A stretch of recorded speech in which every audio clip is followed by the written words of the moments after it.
If you thought a heart attack was the worst thing that can come out of sleep apnea, there's a lot more things we need to discuss, especially around the heart and also your lungs. But don't worry, we're going to talk about these risks, what the symptoms look like, what you should talk to your doctor about, but also some ways that can be cardioprotective that can help your heart. So we're going to talk about that. If you don't know me, I'm Dylan Peckus, relevant background. I had sleep apnea, medical degree, and this is for educational purposes only. And of course, like I literally just said, talk to your doctor about this stuff. So there's three main ones, and the last one is really the most shocking.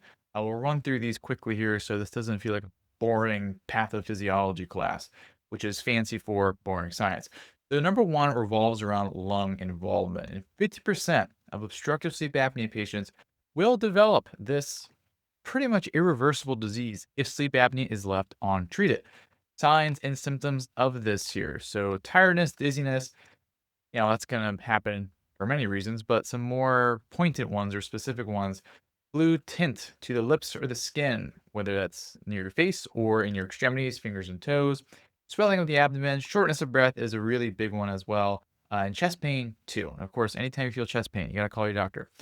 And what happens here is that when you have low oxygen levels, this will cause vasoconstriction in the blood vessels in your lungs. Over time, when this keeps happening every single time you stop breathing at night, which may be anywhere from 5 times per hour to 30 times per hour or above, as this happens, you have the constant shrinking of blood vessels. This will lead to something known as pulmonary hypertension, which is the disease of question here. And it's one of those ones like by the time it's typically caught, which is good for you to know the risk now, by the time it's caught, your doctor should get an x-ray and we'll see this. Number one, this heart is a little bit bigger than it should be otherwise. And then you will also see some scarring here. It's more along the lateral one. Just some things that shouldn't look like they should. I'll just kind of skip the in-depth radiology there. But the thing is, once you get to this point, the bad news is it's basically just you're trying to manage with medications, et cetera, whatever they may be doing, because pulmonary hypertension is very poor prognosis in terms of mortality. That's why it's really important to know this ahead of time. And if you're someone who's having shortness of breath, et cetera, talk to your doctor, cardiologist about what's going on there, because if you have sleep apnea, this should be top of the radar for you and them. Number two, and again, number three is the big bad one. But number two is all about a big heart being a bad heart. This is not like the Grinch Who Stole Christmas where you want to get the biggest heart as possible. Sleep apnea increases your risk of this disease by 140%. So with this one, there's again a lot of overlap, right? Chest pain, shortness of breath, but some more specific ones: swelling of the extremities, sudden weight gain, a lot of fluid overload, if you will, if that means anything to you. And this is about heart failure, which I would say is just it's appropriately named for scare. And what happens is when you have to make your heart work harder, that by itself is not a bad thing. You go for a run or whatever, and your heart has to work harder, and then it can recover, and then it adapts, and everyone's happy. But when you can't recover, then you can't adapt, and that causes issues. Well, it does adapt, but in a bad way. So this is when the heart gets really, really big, even bigger than what we saw on the pulmonary hypertension. And again, when it gets to this point, there's already been too much structural damage. Now you can manage this with diuretics and things of that nature here, but this is pretty not good. So again, having this on your radar, cardiologist checking on this. The risk for your cardiovascular system don't just stop at a heart attack. And the last one, like I said, is probably the most shocking. So a lot of times people think if you die at night from sleep apnea, it will be peaceful. It will not be. It is not just like, the person who wakes up next to you or who finds you, they just slept through the night and found you, but that's not the case of what you experience. So this is going to be about sudden cardiac death, which is not just a light switch or a flip and then boop, you're gone. It's a terrible short sequence of events. So what happens when your oxygen levels drop constantly? And this is driven by those lower drops in oxygen, not just from like 94 to 90, but into the low 80s or the high 70s. And in fact, if your oxygen levels drop below 78 at night, your risk of this will jump by 80%.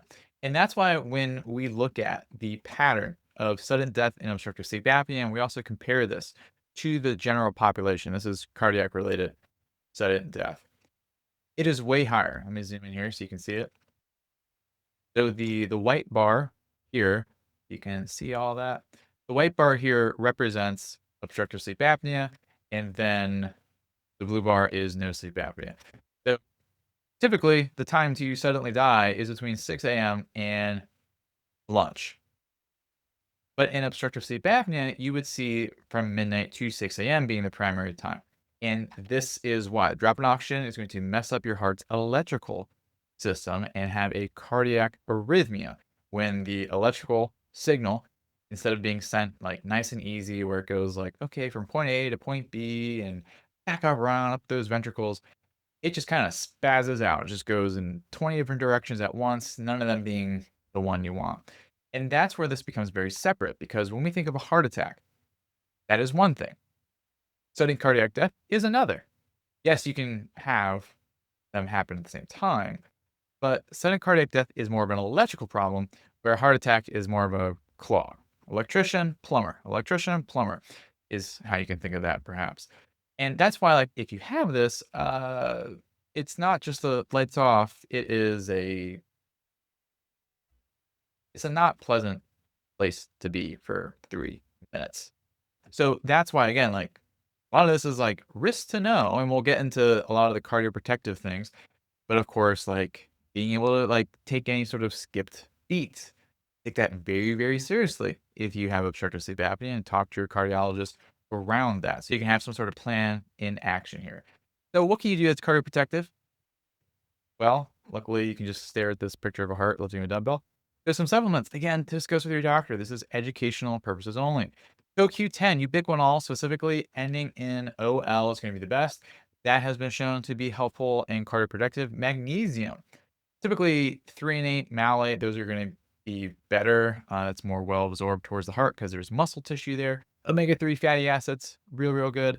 And then a number for L-citrulline, L-arginine, any sort of nitric oxide supplementation. Again, talk to your doctor. This is just a video on the internet. And another big one are breathing exercises. So a big meta-analysis where we look at a bunch of different studies found that, resumed in here, I'll just read it to you. I was able to favorably improve blood pressure and also reduce resting heart rate and improve some other measures to help with the cardiovascular system.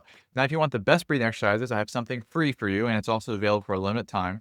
It's the Instant Apnea Relief Protocol. This will give you a free custom breathing exercise and some other custom exercises to help support healthier breathing at night. So either click the button right in the middle here with my face on it, or you can go to the website over there. If you're on TV, I know 40% of you are, get your phone, tablet, laptop, whatever, go to apneareset.com/show, and you can grab it for free while it is still available. We're only doing it for a limited time or until all spots are taken. So click the button or go to apneareset.com/show. Don't peck us, and I'll see you there.